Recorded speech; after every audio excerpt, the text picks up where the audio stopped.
त्या म्हणतात, अरे संसार संसार जसा तवा चुल्यावर, आधी हाताला चटकेत केव्हा मिळते भाकर. आपल्या सगळ्याला हे माहिती आहे, पण त्यांचा अर्थ खूप खोल आणि सखोल आहे. यशवंतराव चव्हाण साहेबांनी अत्यंत समर्पक शब्दामध्ये म्हटलं आहे की जेव्हा स्त्रीमध्ये बदल होत जातो तेव्हा समाजातही बदल होणे अटळ आहे.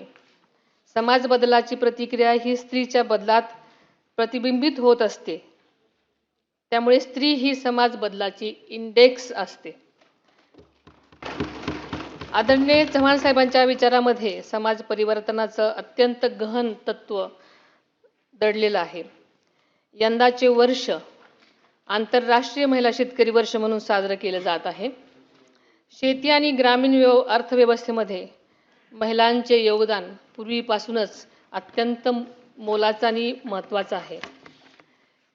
शेतीतील मेहनत, कुटुंबाची जबाबदारी आणि समाजातील भूमिका या तिन्ही स्तरावर महिला कष्टपूर्वक काम करत असतात. 4 दिवसापूर्वीच राज्याचा अर्थसंकल्प माननीय मुख्यमंत्री महोदयांनी विधानसभेमध्ये सादर केला. त्या अर्थसंकल्पामध्ये महिलांच्या सर्वांगीण विकासासाठी आणि सक्षमीकरणासाठी मोठ्या प्रमाणात तरतुदी करण्यात आल्या आहेत. त्याबद्दल मी मनापासून त्यांचे आभार मानते. राज्याचे दिवंगत उपमुख्यमंत्री आदरणीय अजितदादा पवार यांनी सुद्धा महिलांच्या उन्नतीसाठी सातत्यानं काम केलं. संकल्प सादर करण्यासाठी त्यांची जोरदार सभापती महोदय, शेवटी आंतरराष्ट्रीय महिला दिनाच्या निमित्तानं राज्यातील सर्व माता भगिनींसह त्यांच्या पाठीशी ठाम उभ्या राहणाऱ्या प्रत्येकाला मनापासून मी शुभेच्छा देते. महिलांच्या सक्षमीकरणासाठी महायुती सरकार कटिबद्ध असल्याची ग्वाही देते. माननीय सभापती महोदय, आपल्या ग्रामीण मातीतून आलेल्या कवयित्री बहिणाबाई चौधरी यांनी स्त्रीच्या कष्ट, धैर्य आणि जिद्दीचे अत्यंत साध्या पण प्रभावी शब्दात वर्णन केले आहे.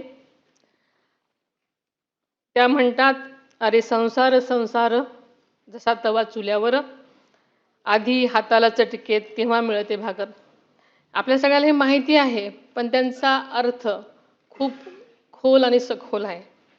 या ओळीमध्ये स्त्रीच्या सहनशीलतेची, कष्टाची, सृजनशक्तीची ताकद दडलेली आहे. आजची स्त्री अशा जिद्दीने संकटांना सामोरी जात स्वतःचा, कुटुंबाचा आणि समाजाचा विकास घडवत आहे. याच विचारातून महिलांना सन्मान, संधी आणि सुरक्षितता देणारा समाज घडवण्याचा आपला संकल्प अधिक दृढ करूयात असं आवाहन करते आणि आज थांबते. धन्यवाद. जय हिंद, जय महाराष्ट्र.